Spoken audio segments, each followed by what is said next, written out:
Kalau saya ambil foto, saya foto taruh nih acara kita, lalu saya masukkan ke Facebook, update status, saya beri tulisan, acara apakah ini?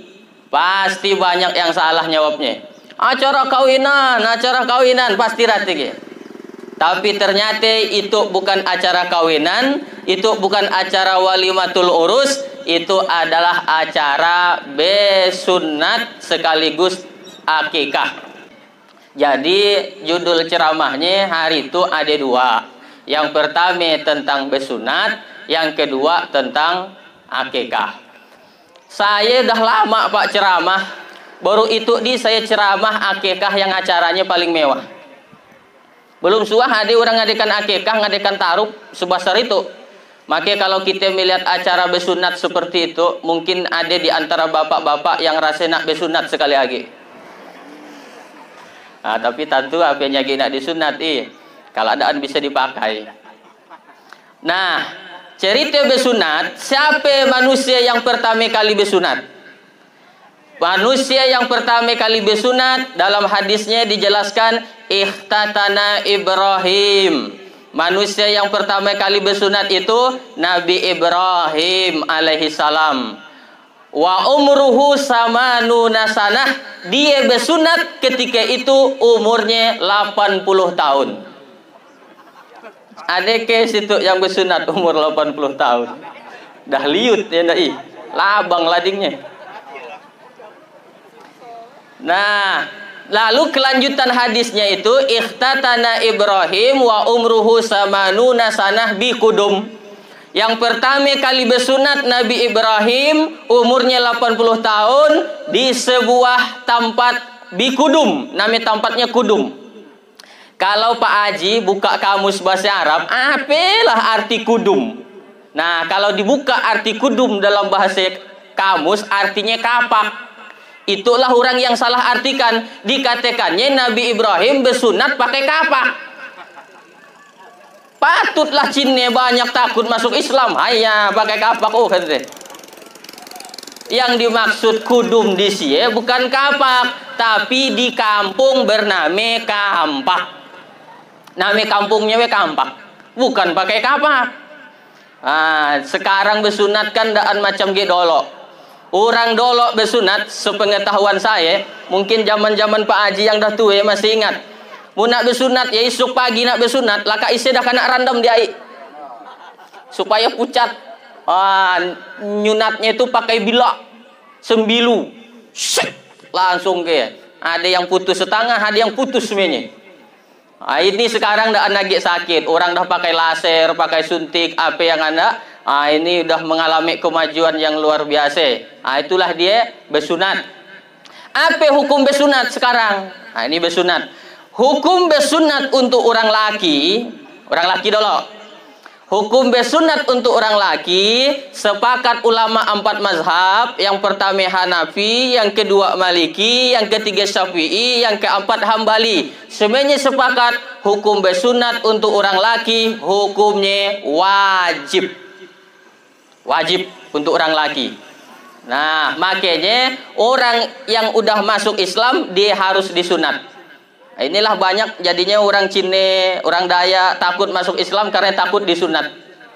Nah, padahal disunat tuh sekarang dah anak sakit. Makanya Pak, anak-anak kita kalau dia belum disunat, ketika dibawa ke masjid tidak boleh ditaruh di saf depan. Tidak boleh ditaruh di saf depan. Kenapa? Mutusik saf. Jadi kalau biar kacik itu jangan ditaruh di saf depan. Kenapa mutusik saf? Kenapa mutusik saf? Dua macam alasannya.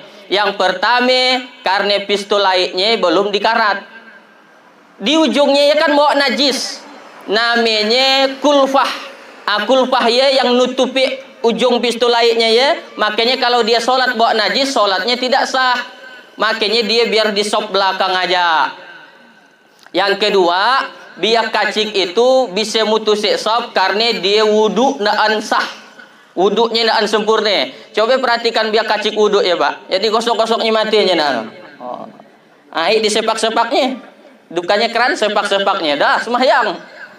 Nah, tapi saya lihat yang aki pun banyak juga yang gaya wudhu. Dia sami juga dengan biak kacik jadinya.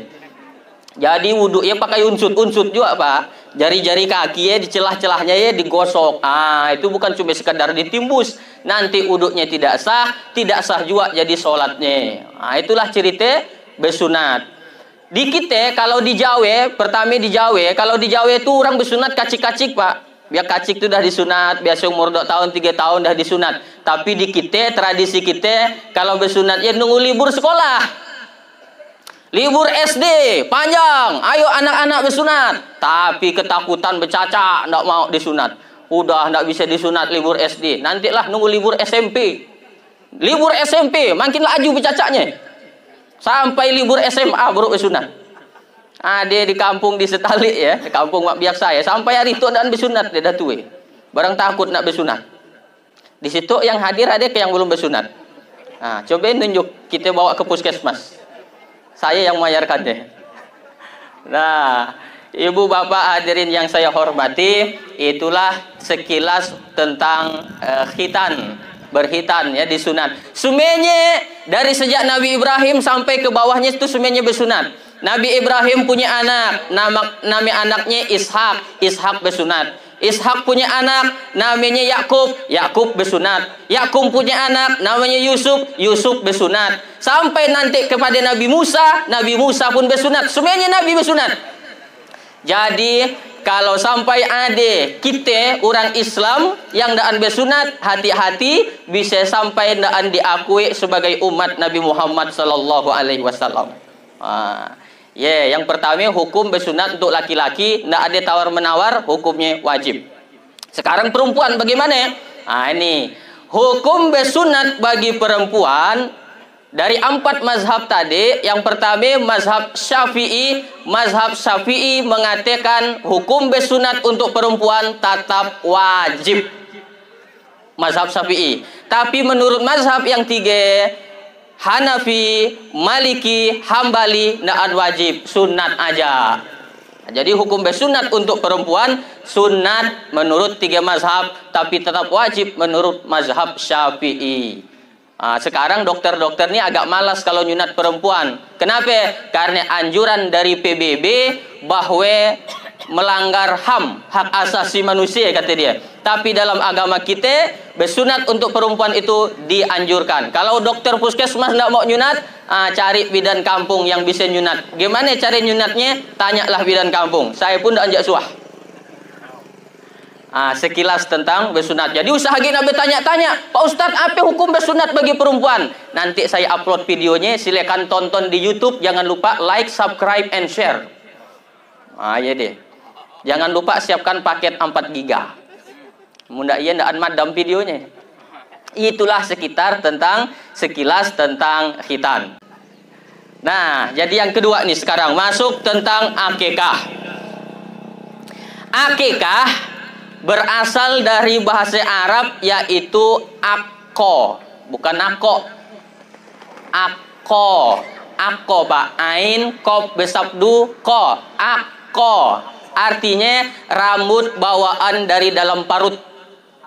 Nah, rambut yang keluar ketika ibu melahirkan, ada rambut bayi, ayalah namanya disebut dengan akko, rambut bawaan dari dalam parut. Nah, rambut iye sunnahnya digunting, digundoli, laka iye ditimbang dihargakan perak. Loh, perak ke Pak Ustad? Perak. Kawanku dia tang pakai emas, mun mampu pakai emas bagus. Perak 1 gram 70.000, emas 1 gram 500.000. Kalau begaya lahir anaknya ternyata rambutnya keribu, begaya ditimbang 1,5 kilo. Hargakanlah emasnya. Ternyata ajaran Islamnya daan membarat-baratkan. Andai kata ajaran Islam mengatakan wajib ditimbang pakai emas, dah lama saya tinggalkan ajaran Islam. Kenapa? Memberat-beratkan orang. Tapi itu hukumnya sunnah. Bagi yang mampu silakan pakai emas, bagi yang daan mampu pakai perak pun daan apa-apa. Yang daan mampu lalu usah nak ditimbang pun daan apa-apa. Namanya juga sunat. Itulah asal usul kata akikah artinya rambut bawaan dari dalam parut. Kata Nabi, kullu mauludin murtahanun bi aqiqatihi. Setiap bayi yang lahir ke dunia murtahanun, tergadai bi aqiqatihi, dengan akikahnya. Kalau motor kita digadaikan, tabus. Kalau surat tanah digadaikan, tabus. Tapi kalau anak kita tergadai, gimana cara nambusnya? Cara nambusnya kata Nabi adalah tuzbahu anhu yaumas sabihi. Kau potongkan kambing pada hari ke-7. Hari itu ke-7 aku si anpat duit Pak Ustadz daan mampu. Hari ke-14. Hari ke-14 aku pun daan berduit daan mampu Pak Ustadz. Hari ke-21. Hari 21 pun aku daan mampu Pak Ustadz. Usaha gik nak lihat kalender. Bile-bile pun boleh. Setahun, 2 tahun, 3 tahun, 40 tahun. Boleh akikah. Nah, bapak-bapak tuh yang dah tua-tua saya lihat. Yang mungkin ada yang dah diintai malaikat maut. Masih boleh akikah. Itu ada orang bolak-balik nanya ke HP saya, Pak Ustadz, aku akikah umur 40 boleh ke Pak Ustadz? Boleh. Kalau akikahnya campur dengan acara bersunat, boleh Pak Ustadz? Boleh. Kalau campur lagi dengan acara kawinan, boleh ke Pak Ustadz? Mantap. Bersunat, akikah, kawinan, 3 sekaligus, sekali dayung 2 pulau 3 terlampaui. Boleh ke ya Pak Ustadz? Boleh. Cuma masalahnya kau masuk dalam kategori orang yang palik. Palik. Kenapa? Sekarang orang pak payah nak punya anak. Ada orang pak nak punya anak tuh payah. Nikah tahun berapa? 2008. Sekarang tahun berapa? 2018. Ada anaknya. Si An masih punya anak. Kau Allah begitu mudah Allah berikan kau anak. Lahir Januari, Februari dapat anak. Nikah pegari, bahari dapat anak.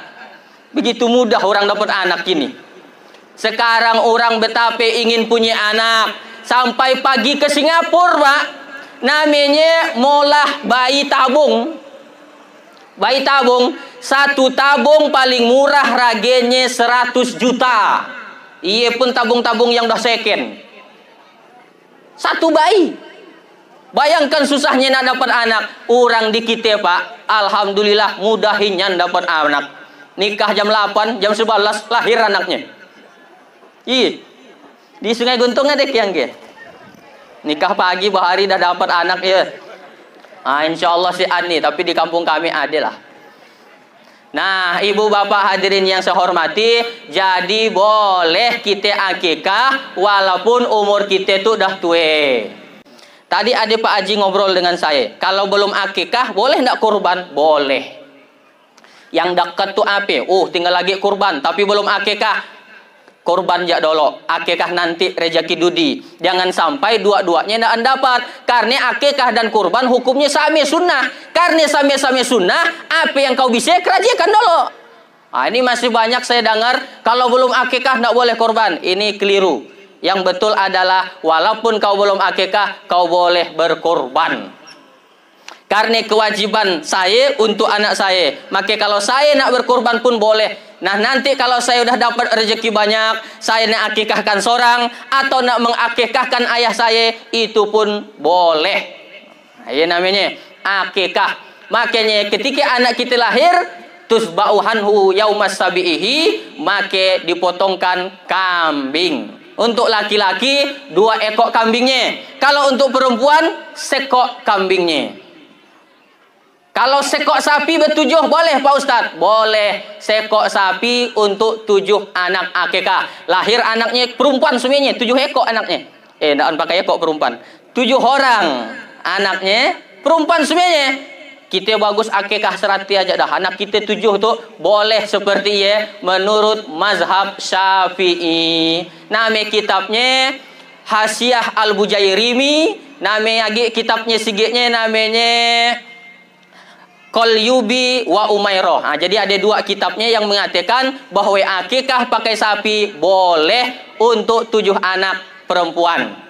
Tapi kalau laki perempuan itu pun juga boleh. 2 perempuan 3 laki-laki misalnya boleh seperti ya Pak. Jadi usah nak kelahi. Kenapa saya jelaskan itu? Kalau nanti ada orang ngomong, nggak boleh akikah pakai sapi. Itu berarti dia mazhabnya Hanafi. Hanafi harus pakai kambing. Tapi kita mazhabnya Syafi'i, pakai sapi boleh. Nah, yang nggak boleh tuh kalau bertujuh sekor ayam, nggak boleh. Ia kuat inyan palitnya keminting bin kedakut alias lokek bin ganggam. Oke, jadi setelah dipotongkan kambing, yang kedua apa? Yang kedua adalah wayuhlaku ra'suhu, cukur rambutnya. Cukur tadi rambutnya, Pak, cukurnya dicukur habis. Digunduli anaknya, ditimbang, dihargakan harga emas atau perak. Bawalah ke toko emas tuh insyaallah. Nanti berapa? 1 gram emas 500.000. Timbang rambutnya ternyata 500.000. 500.000 ya disedekahkan. Untuk apa tujuannya? Melatih anak jadi orang kaya. Makanya hikmah dari akikah ini adalah, Pak, salah satu bentuk rasa syukur kita kepada Allah Subhanahu wa taala. La in syakartum la azidannakum. Kalau kau bersyukur, ku tambah nikmatku, kata Allah. Makanya kita banyak-banyak bersyukur, insyaallah Allah tambahi rezeki kita. Motor kita, motor gek mari, jet colet, syukuri. Nanti Allah tambah dengan NMAX. Rumah kita seperti ya, syukuri. Nanti Allah beri rezeki. Bagus rumahnya. Bini kita ya seorang, syukuri. Nanti Allah tambah lagi, Pak. Nambah rasa cinta. Bukan nambah bininya. Laka saya tuh baliknya diceramahi ibu-ibu. Nah, ibu bapak hadirin yang saya hormati, maka yang kedua, kewajibannya adalah tadi setelah diakikahkan, selanjutnya adalah dipotong rambutnya, digunduli, ditimbangkan emas atau perak. Tapi sekali lagi, iya hukumnya sunat, bukan wajib. Nah, maka sebagai bentuk syukur kita laksanakan. Lalu selanjutnya setelah wayuhlaku ra'suhu fayusamma, anaknya diberi nama yang bagus, diberi nama yang baik. Ya kewajiban orang tua. Jangan anak asal beri nama, asal dari bahasa Arab beri nama. Nah, itu kesalahan juga. Sampai nama anakmu Abu Lahab. Abu Lahab kan ada dalam Al-Quran. Betul, mana ayatnya? Tabat yada abi lahabi watab. Itu kan musuh Nabi. Nama anakmu siapa? Kafirin. Oh, kafirin orang kafir artinya. Carilah nama yang bagus. Namamu siapa? Namaku Torik, Pak. Oh, ada ayatnya. Wasama'i wa Torik. Ada ayatnya. Nama anakmu siapa? Laila. Subhanalladzi asra bi 'abdihi Laila. Laila ya artinya malam. Mun ada anak kita namanya Laila berarti anak malam. Kalau dia suka jalan malam-malam, Laila Canglung. Laila, molahnya malam mungkin ya. Bari nama yang baik, nama yang paling baik kata Nabi. Pertama, nama yang disandingkan dengan nama para nabi.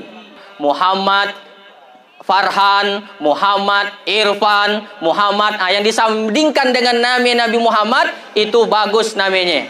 Cuman masalahnya sekarang banyak orang tua naan pede anaknya diberi nama Nabi. Banyak tadi naan pede. Nama anakmu siapa, Jeng? Nama anakku Ibrahim. Panggilannya Bram. Dah bagus-bagus Ibrahim, Bram panggilan. Nama anakmu siapa, Jeng? Muhammad Nuh. Panggilannya Noah. La ilaha illallah. Bari nama yang bagus-bagus karena namanya doa. Nah, usah juga asal asal ada bahasa Arab. Dah bari nama anak. Nama anakmu siapa? Kiau. Apa kiyau anakmu? Diambil dari Al-Quran. Mana ayatnya? Malikiyau. Mitin yo ayatnya. Kiyau pun ada namanya. Jangan sampai meri nama anak yang jahat. Kadang, Pak, kita orang tua udah bagus meri anak nama, cuma panggilannya jahat. Panggilannya jahat. Namanya udah bagus-bagus. Munadi namanya. Panggilannya apa? Ini payah jasa nyebutkannya. Jahatlah udah panggilannya. Yang orang dengarnya pun Dan sadap ya nak mual makan, hilang selera makan. Jadi walaupun kita orang miskin, barik tetap nami anak ya bagus. Dahlah nong, jangan sampai dahlah nong kita tu orang miskin beri najak nami anakmu cangkul ni. Lalu anak diberi nami cangkul. Bariklah nami tu yang bagus-bagus. Nah, ini di samping kita Pak Haji Mus Mulyadi. Kenapa panggilannya Boton? Iya, ada sejarahnya tentu. Ada sejarahnya. Dan jangan boleh kita buruk sangka. Wah, ya pasti betul orang tuanya. Bukan salah orang tua. Kadang-kadang lingkungan tu ya, tetangga sebelah. Dah bagus-bagus nih kita mereknya namanya anak dia nimangnya salah asal. Hasilnya jadi amok parak, jadi amok lasot, jadi amok lasing. Itu pengaruh. Jadi bariklah dia name itu yang baik-baik. Karena name kita Pak, nanti di akhirat Allah akan manggil name kita sesuai panggilannya di akhirat. Saya Hatoli bin Salman. Nanti di akhirat Allah akan manggil Hatoli bin Salman. Coba bayangkan kalau name panggilannya Amok Lasot. Di akhirat kena panggil Amok Lasot. Betapa malunya kita di akhirat name kita asal-asal. Maka sekali lagi jangan sampai berikan name anak kita yang jahat-jahat. Ini Pak Adiman nama anaknya tadi yang dikhitan Syahril Ramadan. Syahril bulan, Ramadan. Syahril Ramadan berarti bulan Ramadan. Syahrun artinya bulannya sigi. Kalau bulannya 2, Syahroni. Syahroni ada igi bulannya. Ada ke Syahroni situ. Yang sami namanya mohon maaf ya bukan unsur kesengajaan. Nah, hadirin yang saya hormati, saya rasa itulah penjelasan sekilas tentang sunatan sekaligus tentang akikah.